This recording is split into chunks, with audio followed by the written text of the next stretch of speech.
রিতার খুঁটিনাটিতে সবাইকে স্বাগত। আশা করি তোমরা ভালো আছো, সুস্থ আছো। আমিও তোমাদের ভালোবাসায় খুবই ভালো আছি। তোমাদের কাছে একটি নতুন ব্লগ নিয়ে চলে এলাম। সকালবেলায় খুব তাড়াতাড়ি উঠেছি আজকে, সমস্ত কাজও করে নিয়েছি, নিয়ে স্নান টান করে পুজো দিয়ে খাওয়ার আগে জল ভরে নিলাম। তো সেই সময় একটা এমন আওয়াজ হলো, বুঝতে পারলাম যে আম গাছ থেকে একটা আম পড়েছে। হ্যাঁ, সত্যি সত্যি গিয়েই দেখি একটা গাছের নিচে পাকা আম পড়ে আছে। বেশ ভালোই লাগলো, আম কুড়াতে বেশ ভালোই লাগে। এতক্ষণ বন্ধুরা সব ঘরে তো করলাম, এবার চলো তোমাদেরকে ছাদে নিয়ে যাই। দেখো, ছাদে নিয়ে এসেছি তোমাদেরকে একটা জিনিস দেখাবো বলে। তো আমাদের গাছের আমগুলো সব পেকে পড়ে যাচ্ছে।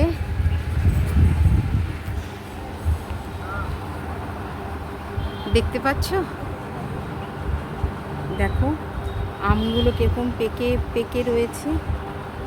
এত বড় গাছ, পারতে পারি না, আর পাড়ার লোকও পাই না। সবাই পড়ছে, নিয়ে চলে যাচ্ছে, কিন্তু কেউ পেরে দিচ্ছে না।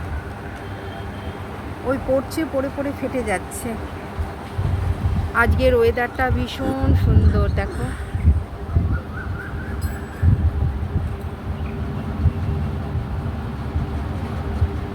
খুব ভালো লাগছে, না গরম না ঠান্ডা, বেশ হালকা একটা হাওয়া দিচ্ছে, বেশ ভালো লাগছে ছাদে ঘুরতে।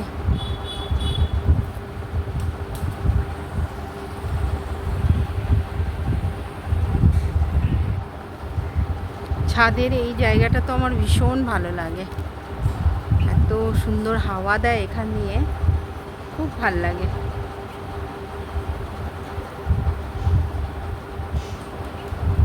খুব সুন্দর মিষ্টি হাওয়া দিচ্ছে। সব আমগুলো যেন ওপর থেকে পড়ে পড়ে সব ফেটে যাচ্ছে আমগুলো। এইমাত্র একটা আম নিয়ে আসলাম আমি। ছাদ থেকে এসে আবার ঘরের কিছু কাজ গুছিয়ে নিলাম, কারণ অনেকগুলো সেলাই আছে, কয়েকটা শাড়িতে ফলস লাগাতে হবে, আর কিছু ব্লাউজ আছে সেগুলোর হেম করতে হবে, হুক লাগাতে হবে। সেগুলো নিয়ে এখন বসে পড়ব।